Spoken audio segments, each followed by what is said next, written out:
Lower East Side, Manhattan. March 1903. Morning. Hester Street fills with wooden pushcarts before dawn. Over 2,500 licensed vendors crowd the cobblestones. Thousands more operate without papers. The carts line up wheel to wheel. Vendors sell vegetables, fish, clothing, household goods.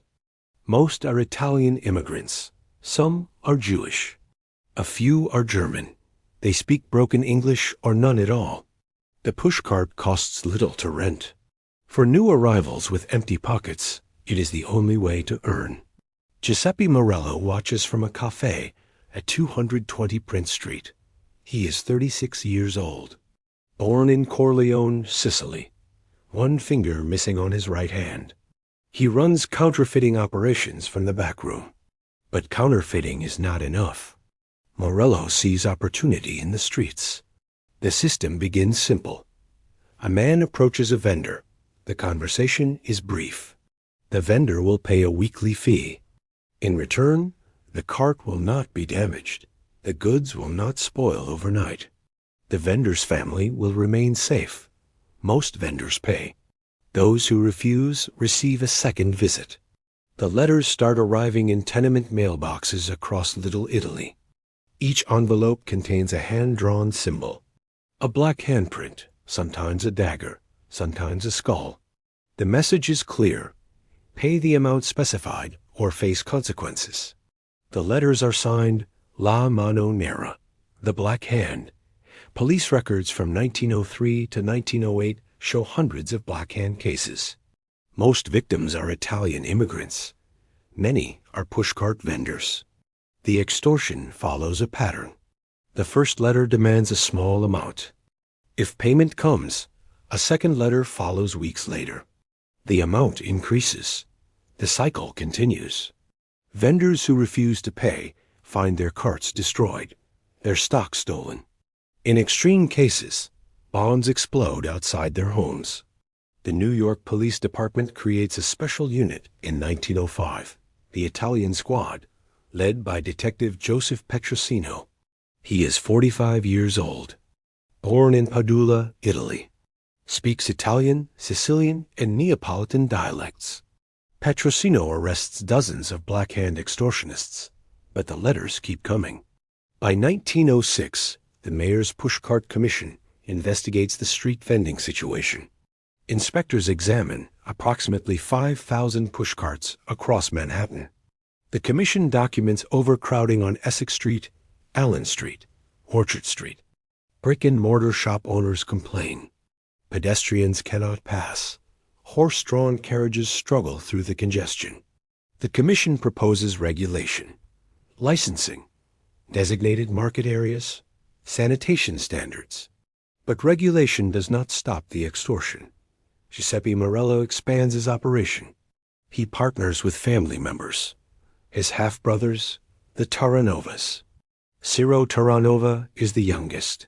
Born in 1891. By age 15, he works in the family business. They target not just vendors, but suppliers. They control access to wholesale produce markets. They impose taxes on goods entering the city. The Morello Terranova operation moves beyond small-time extortion. They identify a commodity with high demand and limited supply, baby artichokes. The vegetable grows only in specific climates. Italian immigrant farmers in Monterey County, California cultivate artichokes successfully around 1900. The crop ships east by railroad to Boston, New York, Philadelphia. Italian immigrants in these cities pay premium prices for fresh artichokes. The Morello Terranova family sees the opportunity. They do not grow artichokes. They do not transport them. They control the points where the railroad cars enter New York. They impose an import tax, $25 to $50 per carload. The wholesalers pay.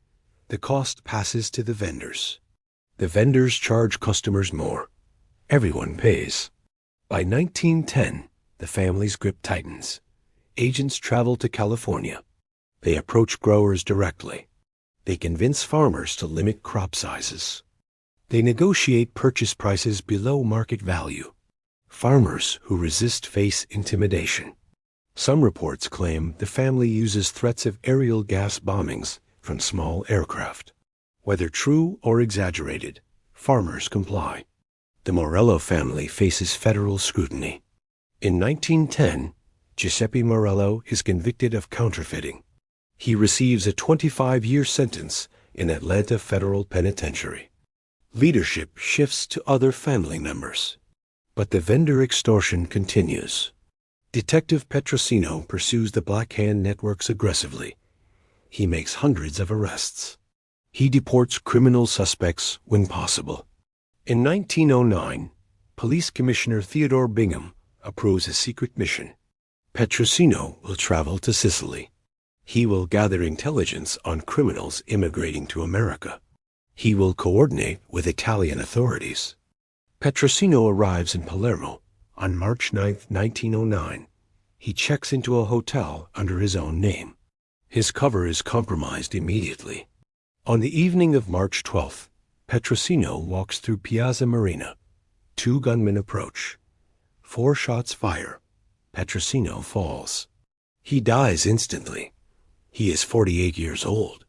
News of Petrosino's assassination reaches New York within days.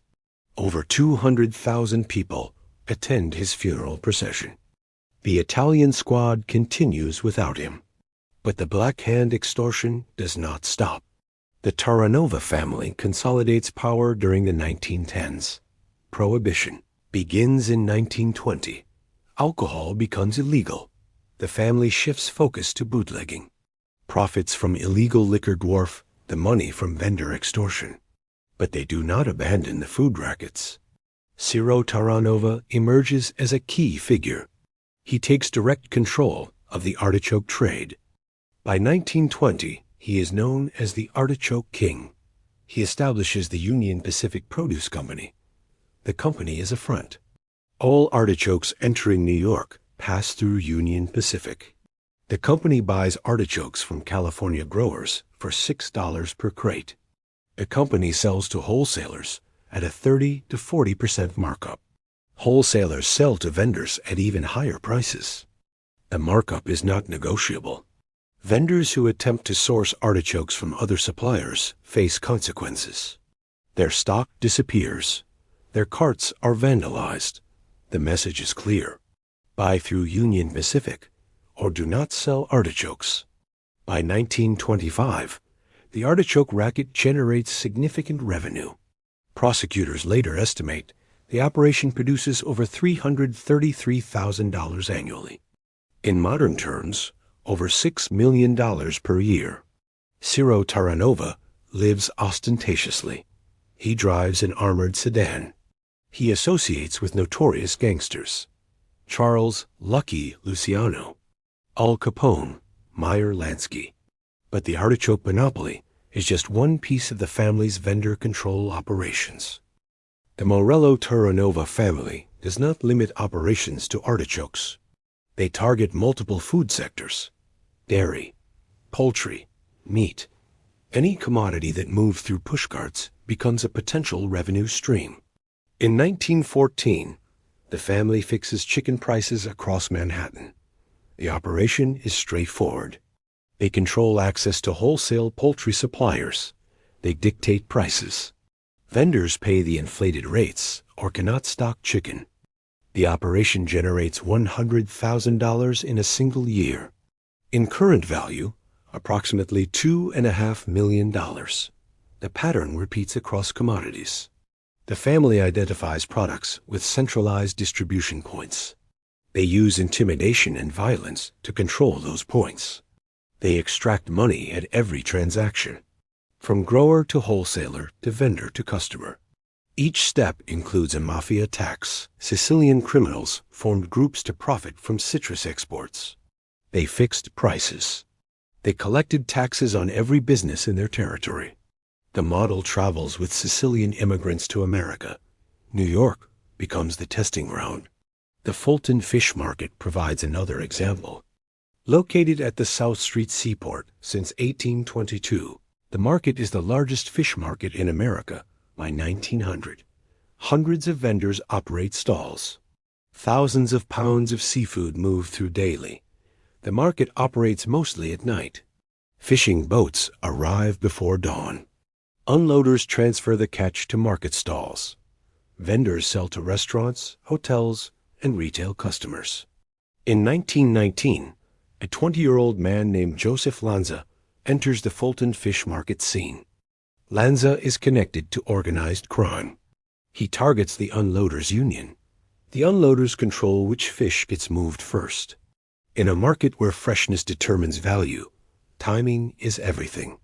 Lanza and his associates use violence to take over the union leadership. Once in control, Lanza imposes a system. Vendors must pay fees to ensure their fish is unloaded promptly. Vendors who refuse find their seafood sitting on the docks.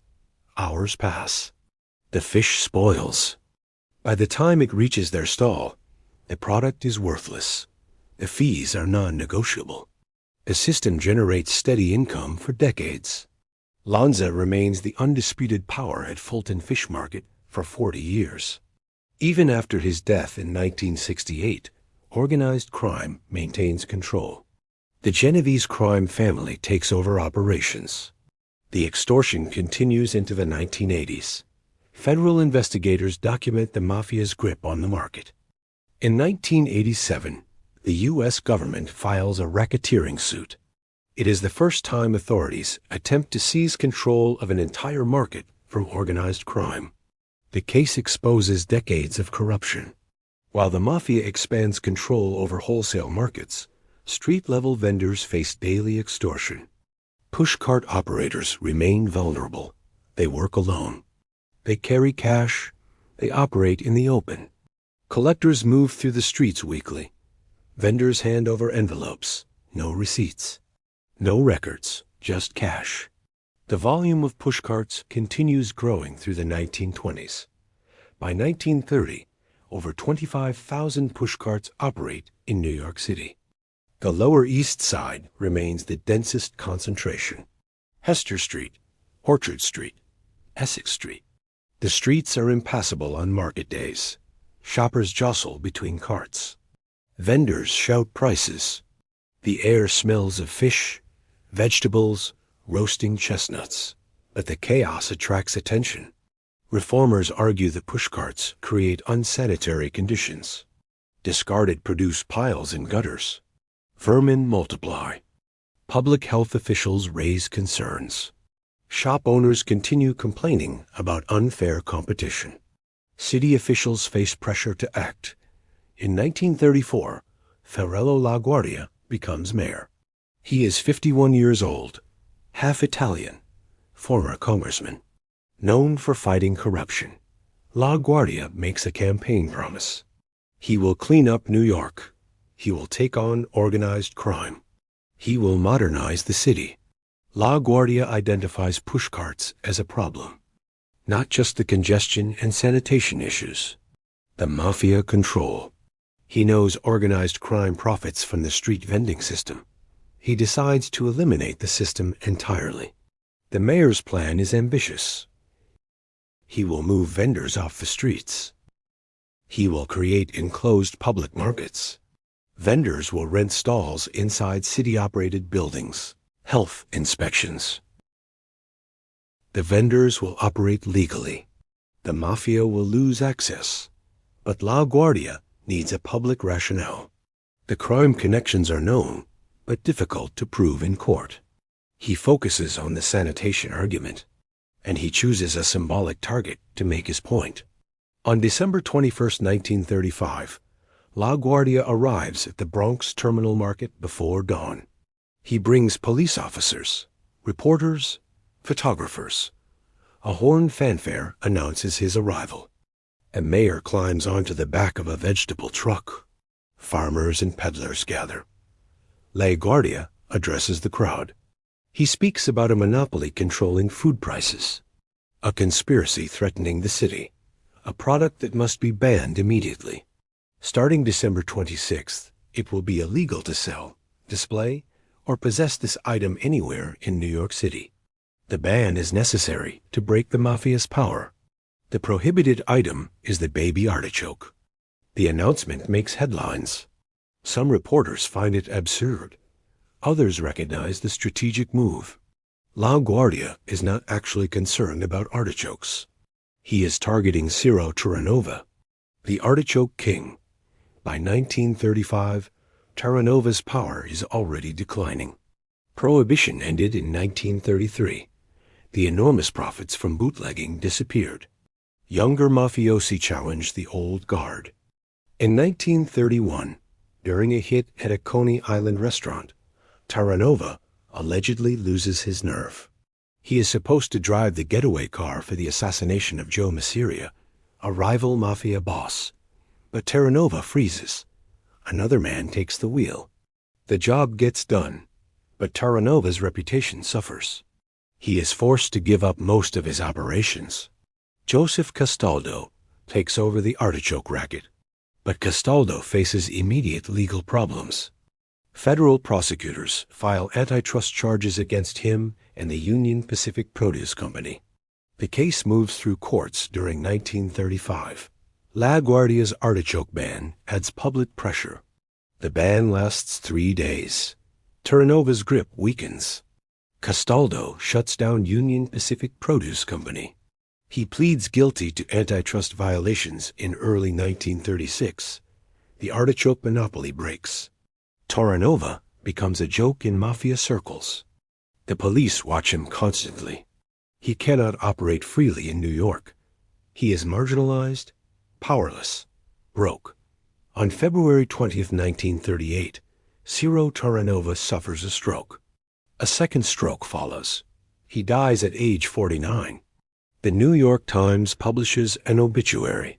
Former power in artichoke trade penniless as paralysis ends his life. But La Guardia's war on vendors is just beginning. The artichoke ban is theater. The real campaign targets the entire pushcart system. La Guardia moves systematically. He proposes legislation. He secures funding. He selects locations for indoor markets. Construction begins on multiple sites simultaneously. The first market opens on January 9, 1940, Essex Street Retail Market, located at the corner of Essex and Delancey Streets on the Lower East Side. The facility is massive. 4 connected buildings. 475 stalls available for rent. Running water, refrigeration, proper ventilation, waste disposal systems. La Guardia attends the opening ceremony. Photographers capture him touring the facility. He speaks about progress, modernization, public health. He does not mention organized crime directly, but the message is clear. Vendors who move inside will operate under city oversight. Mafia collectors will not walk through municipal buildings as easily as they move through open streets. The transition is not smooth. Many vendors resist. They have operated on the same street corners for decades. Some inherited their spots from parents. The streets are their livelihood, their community, their identity. Moving indoors feels like losing independence. The city offers incentives. Stall rents are reasonable. Licenses are streamlined. But the city also enforces compliance. Police increase street vending citations. Health inspectors crack down on violations. The regulations become stricter. Operating a pushcart becomes more difficult legally. Some vendors make the move. They rent stalls in Essex Market. They adapt to the indoor environment. Others refuse. They continue working the streets illegally. They face fines, arrests, confiscation of their carts. Over the next several years, La Guardia opens additional municipal markets across the city. Park Avenue Market, Arthur Avenue Market in the Bronx, Moore Street Market in Brooklyn.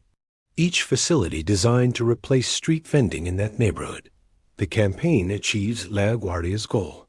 By the mid-1940s, the era of mass pushcart vending in New York ends. Thousands of carts disappear from the streets. Some vendors transition to indoor markets. Others leave the business entirely. A few persist on the margins. But the vast open-air bazaars of the Lower East Side are gone. The mafia loses a revenue stream.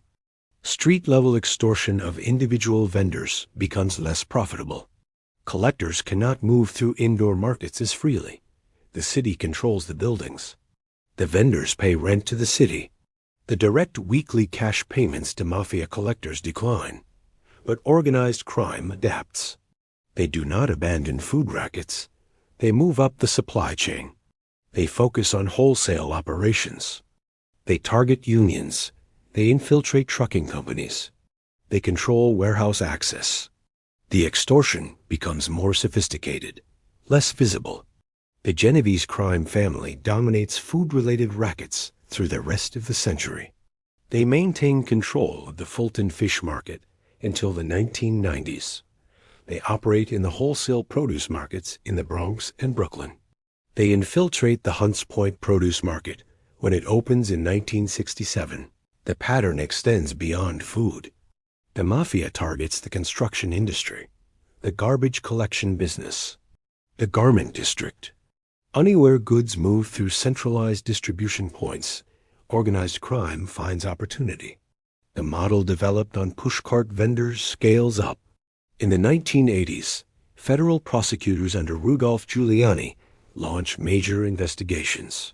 The Mafia Commission trial in 1985-1986 exposes the leadership structure of New York's 5 families. Prosecutors use RICO statutes to target entire criminal organizations. Leaders from the Genovese, Gambino, Lucchese, Colombo, and Bonanno families face charges. Convictions follow. Long prison sentences. The cases include evidence of food industry corruption. Prosecutors document the Genovese family's control of Fulton Fish Market. They expose the concrete industry cartel. They detail labor union infiltration. The trials reveal decades of organized crime control over New York's economy. The Fulton Fish Market case goes to trial in 1987. The federal government argues the mafia runs the market as a criminal enterprise. The unloaders' union is corrupt. The loading company is a mafia front. Vendors pay extortion disguised as fees. The government seeks to place the market under federal oversight. The case succeeds. Federal monitors take control.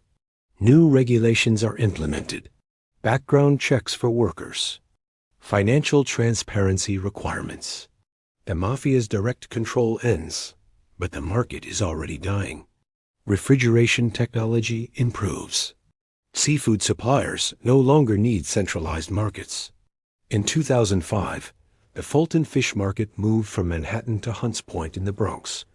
The original location closes after 183 years. The story of street vendors under mafia control is not unique to New York. Similar patterns emerge in other American cities: Chicago, Boston, Philadelphia.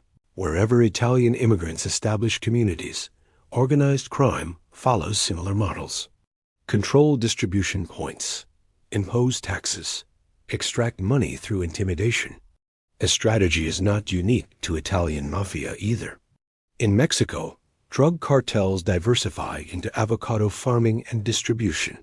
They extort farmers. They seize land. They control export routes. In Italy, the 'Ndrangheta operates olive oil fraud schemes. They pass cheap oil as premium product. They control restaurant supply chains across Europe. In Sicily, criminal clans continue controlling agricultural products: oranges, lemons, tomatoes. The fundamentals remain constant. Identify products with inelastic demand. Control supply chains. Use violence or threat of violence to maintain control. Extract money at every transaction point. The model works because legitimate businesses cannot easily compete with criminals willing to use force. The pushcart vendors of early 20th century New York were vulnerable because they operated alone. They were immigrants with limited legal recourse. They carried cash. They depended on consistent access to wholesale suppliers. The mafia exploited every vulnerability. La Guardia's indoor markets reduced, but did not eliminate the problem. The mafia simply moved to less visible operations. The wholesale markets, the unions, the trucking companies. The extortion continued in different forms.